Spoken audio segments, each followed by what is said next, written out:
So what is it like to travel Pakistan as a female? Is Pakistan safe for females?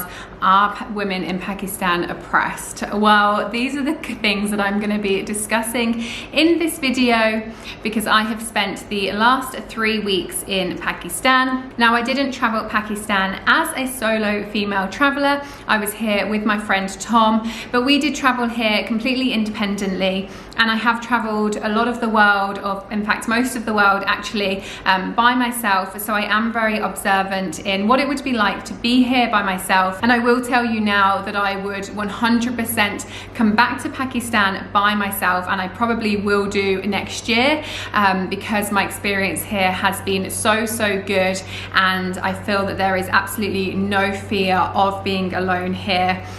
So I will go into that in more detail in this video, but I just wanted to point that out first as well. So let's start with the safety issue. Now, I always think about, what does safety mean to you? Does it mean harassment? Does it mean sexual harassment? Does it mean theft? Does it mean rape? Does it mean death? What is safety to you? What makes you think a country is unsafe? Now, if it is any of those things, and I feel like a lot of those things are mainly the concerns with female travelers, especially obviously around harassment and kind of sexualness, that has not been a problem in Pakistan at all. I must say, there obviously have been stares. I've had stares, but that is purely because I am a white person, and we've had stares together with me and Tom. And tourism, yeah, it's not, it's not as big in Pakistan as in many other countries, even in terms of India. So people are going to look at you, but they are not being sexualizing stares. They have not been aggressive stares.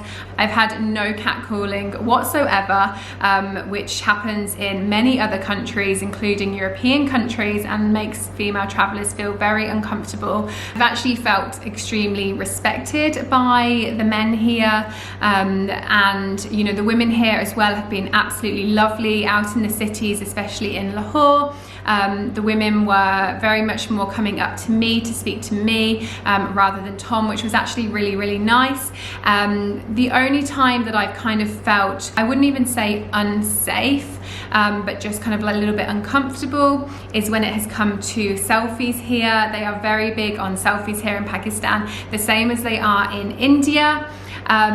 Both times in Lahore and Islamabad, when we've been near the mosque, we have had a lot of people come around us, and it kind of gets a bit overwhelming with people literally just shoving their phones in your face. However, the observation for that for me was that I was doing it with Tom, so we were very happy to take photos, and there was 2 of us. But had I been on my own, I probably would have just said no to selfies further at the start, which is what I also do in India now, because I just can't be doing with it. But that would have then diffused the situation of it being overwhelming. It was just overwhelming because we said yes to a few people, then more people came over, we said yes, and then more people came over, more people came over. But that was not an unsafe feeling, definitely a little bit of an uncomfortable feeling, but that can be easily avoided if you do just say no to selfies in a nice, polite way. I will say that, like most countries, people want to know if you are here solo. I spent the last few days of my trip here on my own. Why you are here solo. It's still not the norm necessarily for women to travel solo here, and I think as well for Pakistani women to travel solo. Again, very much similar to India, people seem to travel more in groups or travel more in couples or as families.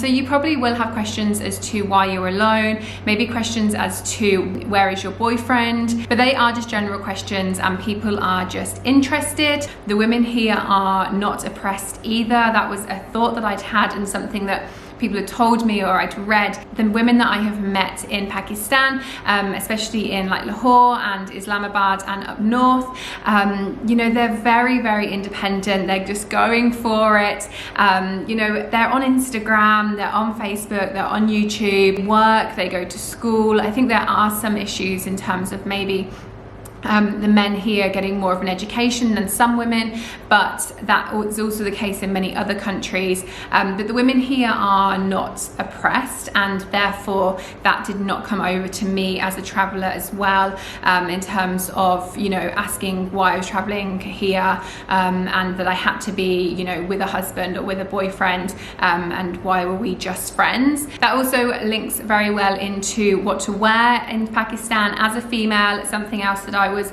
quite worried about. So as soon as my visa got approved for Pakistan, I went shopping, because I thought, well, I can't just wear a t-shirt and like baggy pants like I normally wear in India, in Pakistan, but actually you can. I bought 2 kind of longer dresses, which I do actually really like, but I've barely worn them here because they're not kind of too practical, especially up north. I definitely did not need that. I felt slightly more comfortable in Lahore in like a longer top with my arms covered, and it was more of a traditional kind of dress. And actually I got some really nice comments and looks, I think more so from the women there, that appreciated that. So that was actually really nice. But then in terms of Islamabad, the women, especially here, are extremely modern, and you know, they do wear local clothing, but they mix it with jeans or some other leggings, or they might actually not wear local clothing at all. So you are perfectly okay to wear like t-shirts here and trousers. I would obviously not recommend probably shorts, just because even I don't think the local women wear shorts here. It's again part of the culture where people tend not to show that much skin, and also maybe strappy tops I probably wouldn't be that comfortable in.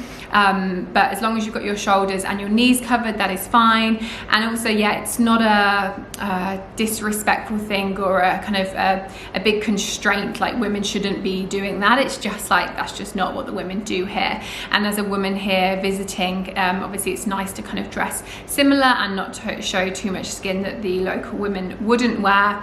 But yeah, I totally overthought the situation. I thought I might have to cover my head whilst I was here. Definitely not the case. I only had to do that once when I was in a mosque. And up north, if you are hiking, when I was in Hunza and in Skardu, I had gym leggings on, because they are the most comfortable thing to hike in, and again, not a problem. Maybe I felt like I had a little bit more looks on my legs because they are tight trousers, rather than if I was wearing baggy trousers. And you can buy some really nice kind of local print dresses and things like that here. So if you do want to take something back with you, or you want to look that little bit more local, then definitely just wait until you get here and buy the things that you think that you need as you go along the trip, rather than panicking at the start, buying loads of stuff that you need to cover up, and then coming here realizing I don't actually need all of those clothes. If you are traveling here as a female, even obviously with a male person, whether it be a friend or boyfriend, husband, one thing that you will need to get used to a little bit, and this does happen in a lot of countries, which I find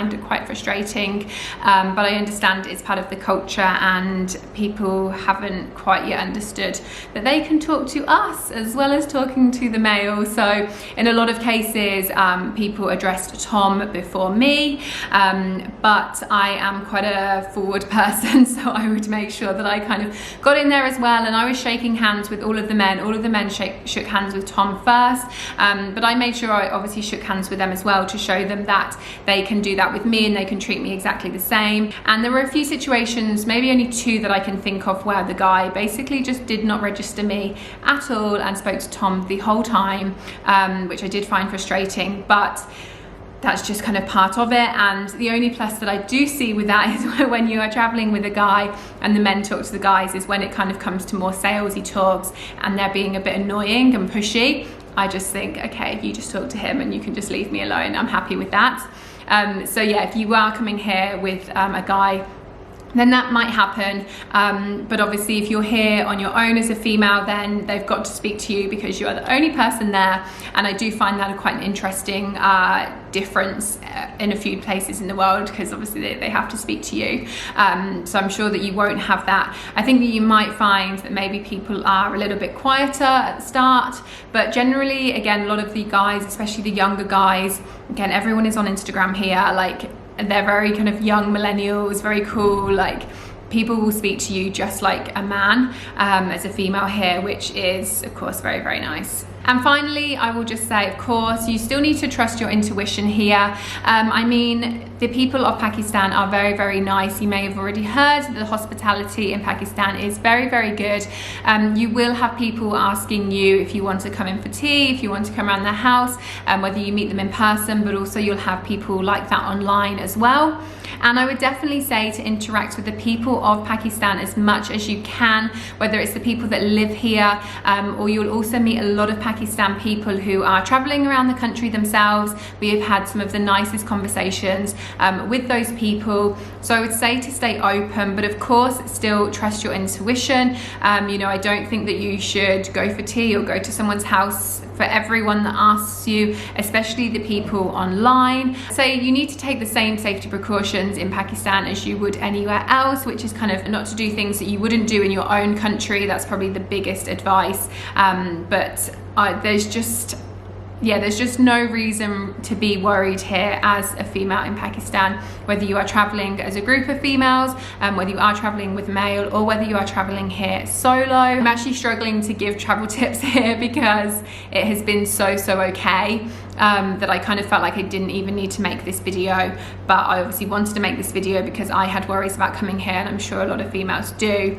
So I hope this rambling video has helped convince you and reassure you that Pakistan is absolutely fine for women. And actually, in terms of what I was just saying about the women here, really try and engage with the women here as much as you can. If they message you on Instagram or reach out, then do try and meet up with them, because the women here they're really amazing. They're really amazing women. Like I said, very independent, very with the times, like not overly conservative, just a lot of fun. So definitely interact with those as much as you can. And if you haven't watched my other videos from Pakistan, then make sure you check those out. I've got a video from when I crossed the border from India into Pakistan via the Wagah border. I've got a video from Lahore, a few from up north in the mountains in Skardu and Hunza, and also one from Islamabad.